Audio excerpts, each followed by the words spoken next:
জিলা কংগ্ৰেছৰ সভাপতি আমাৰ দিগন্ত বৰ্মন ডাঙৰীয়া, মতিউৰ ৰহমান, আমাৰ ৰাজু সিদ্দিকুল হক, কৃষকৰ লোন ৰেহাই কৰি আৰু তৎক্ষণাত 10 দিনৰ ভিতৰত ৰেহাই দিম বুলি কৈছিলে।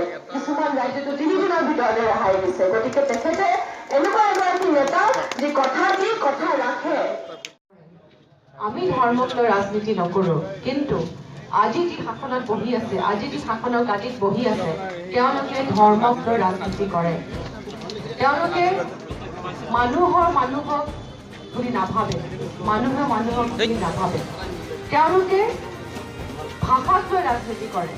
আজি আপোনালোকে দেখিছে যে নাগৰিকত্ব সংশোধনী বিধেয়কখন আনিবলৈ তেওঁলোকে কেনেকৈ উঠি পৰি লাগিছিল। ৰাইজৰ সঁহাৰি আমাৰ হাতত আছে। বিপুল ভোটত আমি জয় কৰিম, সেয়া নিশ্চিত হৈছে।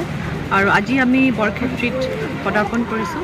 প্ৰথমে বাগেশ্বৰী মন্দিৰত আমি সেৱা ল'লোঁ, এতিয়া আমি এই মছজিদত আমি সেৱা ল'লোঁ আৰু আমি আমাৰ যাত্ৰা এতিয়া আৰম্ভ কৰিম। গুৱাহাটী সমষ্টিত ভোটাৰৰ সংখ্যা কিমান আৰু তাৰ পৰা আপুনি আশাবাদী কিমান? পপুলেশ্যন হৈছে আমাৰ 22 লাখ।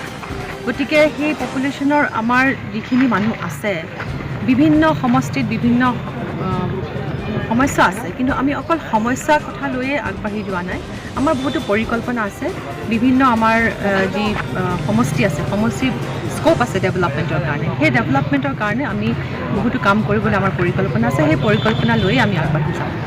প্ৰাৰ্থী হৈ যিগৰাকী ওলাইছে, তেখেতে এনেকুৱা ধৰণৰ এটা এফিডেভিট দিছে, য'ত ফল্ছ ইনফৰ্মেশ্যন আছে।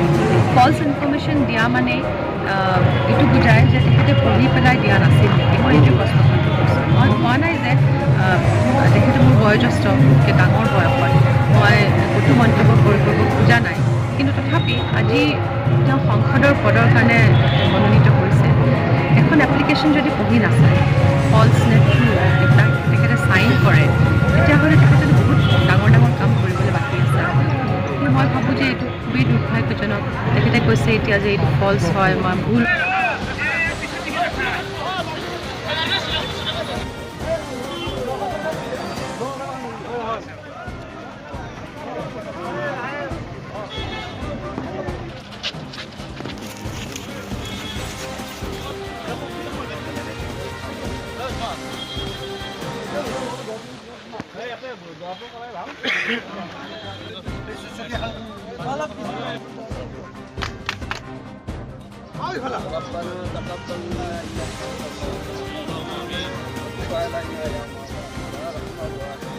তেওঁলোকে ধৰ্মক লৈ ৰাজনীতি কৰিছে। আমি বিচাৰোঁ যে আমাৰ আটাম পৰীক্ষা যি সমন্বয়, সেই সমন্বয় যাতে সদায় থাকে, বাহাল থাকে। কংগ্ৰেছটো সদায় সমন্বয়ৰ পক্ষে আছে।